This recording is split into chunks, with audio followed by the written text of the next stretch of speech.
自古以来，让一个人保守秘密的手段，无非就是威逼和利诱。但综合来说，利诱要比威逼好用得多。就像水泊梁山的100单八将，他们无一例外，个个都是被逼得落草为寇。这种情况下，越逼他们就越反抗，最后还是利诱起了作用。马兰虽然不是什么英雄好汉，但连英雄好汉都过不了的关，他就更过不了了。这南太平洋奢华的热带岛屿摆在眼前，拿枪逼着他，他也不敢跟外界联系。于是萧初然也就松了口气，不管怎样，这就算安顿下来了。只希望自己和家人的远离，能让叶晨心无旁骛地投入到他的报仇事业中去。可想到叶晨，他心中便立刻涌上浓浓的思念。人其实不怕轰轰烈烈的爱，越是那种如海啸般一下涌来，轰轰烈烈、惊天动地的爱情，往往越是消散得快。昨天还能为对方死去，今天就觉得昨天的自己像个傻逼，于是便再也提不起那股劲头。人最怕的是温水煮青蛙一般的爱，很长时间的相处都不觉得有多爱，但其实两人在漫长的相处中已经产生了强烈的互相依靠，只是大家都熟悉了这种感觉，谁也不觉得对方有多重要。可一旦离开了，才知道失去对方有多痛苦。萧初然觉得自己对叶晨的感觉特别像水和鱼之间的关系，生活在水里时只觉得一切都很平淡，动起腮来就能呼吸，摇摇尾巴就能游弋，并不知道这些都是因为有水的包袱。可忽然有一天离开了水，才通过失去水而真正了解水存在的意义。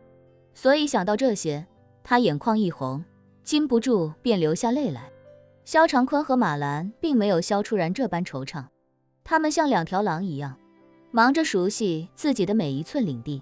这别墅太大，大的让人一时间都无法把它的轮廓完整的在脑海中构建出来。不过马兰还是凭借优秀的天分，找到了最好的那间卧室套房，然后骄傲地宣布要据为己有。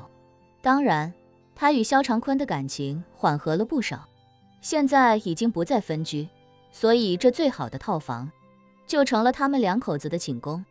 说是套房，其实就跟一套大房子差不多。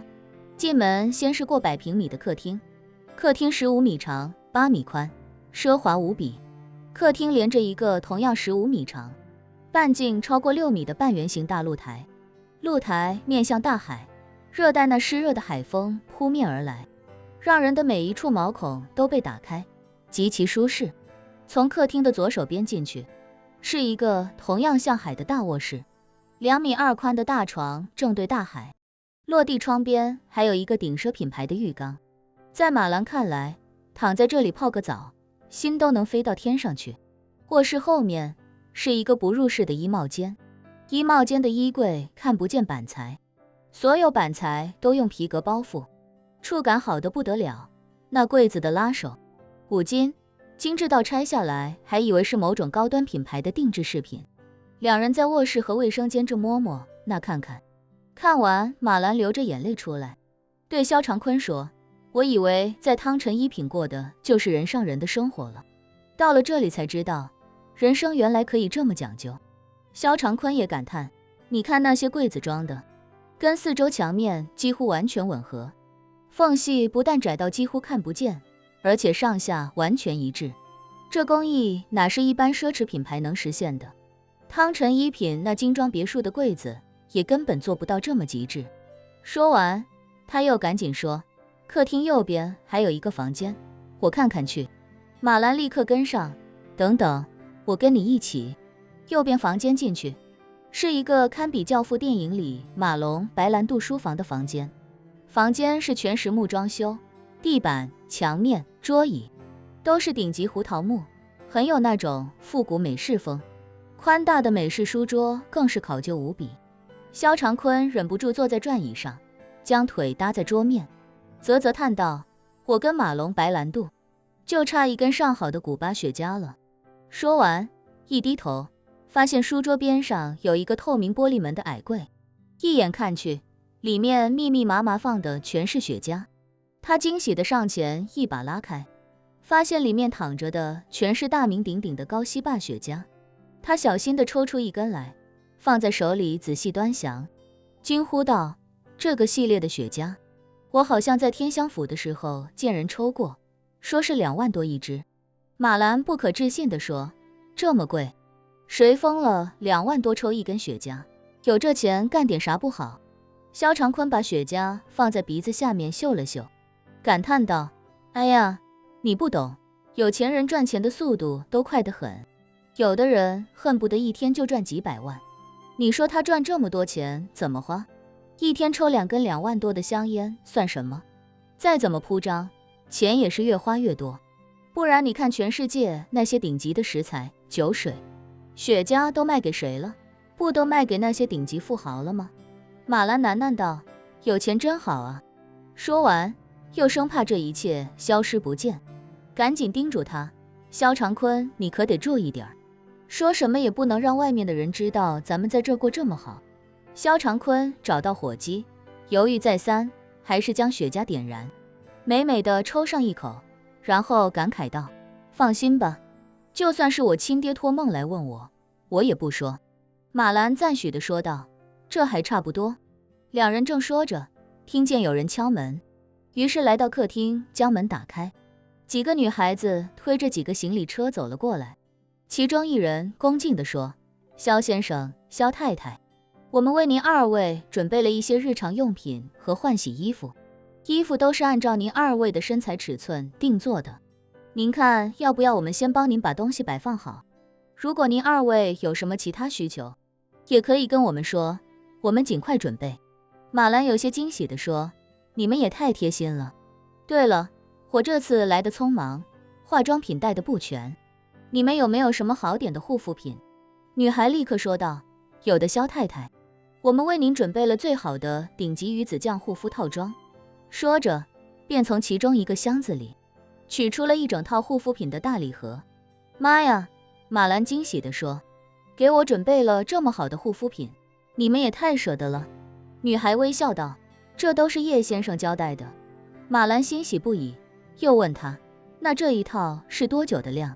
要是时间久，那我就省着点用。”女孩解释道：“不限量，您用完随时告诉我，我再为您补充。”马兰瞪大眼睛说：“那我是不是可以学人家用面霜和精华灌肤了？所谓灌肤，就是把面霜和精华当成面膜那么用。正常擦脸，如果只用指甲盖那么大，灌肤至少要用鹌鹑蛋那么一大坨。一瓶几万块的面霜，省着点能用小半年，但灌肤的话，最多也就5、6次。”马兰过日子虽然也算松快，但还没松快到这种地步，所以他天天看人发各种笔记科普，但他一直不舍得这么浪费。现在听说这些都不限量，用完就给补充，他便立刻想到了这个自己一直不舍得的用法。肖长坤这时也忍不住问：“对了，雪茄柜里的高希霸，抽完了还能给续上吗？”“可以的，先生。”那女孩恭敬地说。房间里的雪茄柜以及客厅的酒柜、软饮柜、零食柜都配备有重量感应，感应到缺货了，我们都会第一时间为您补齐，您可以放心使用。肖长坤也霎时间惊喜不已，这么宽松的日子，他以前还真没体验过。而此时的肖初然并没有去挑选自己的房间，而是一个人从别墅一层走出来，到了距离海边不远的沙滩上，一个人抱着双膝席地而坐，看着碧绿的大海发呆。孙萌萌走过来，恭敬地说：“肖总，叔叔阿姨都安顿下来了，您要不要去看看房间？咱们还有几间卧室可以挑选。”肖初然摇摇头：“我无所谓，住哪间房都可以。”孙萌萌说：“我们给您和叔叔阿姨都准备了很多日用品和衣物，您选好房间，我就让人给您送过去。”肖初然淡淡道：“你看着安排吧，我想一个人静一静。”孙萌萌理解的点点头，说：“好的，肖总，那您一个人待会儿，我去帮您安排。咱们也快到晚饭时间了，过1个小时我过来叫您，您看怎么样？”肖初然微微点头：“好，你去忙吧。”孙萌萌恭敬地告别离开，留下萧初然一个人坐在沙滩上发呆。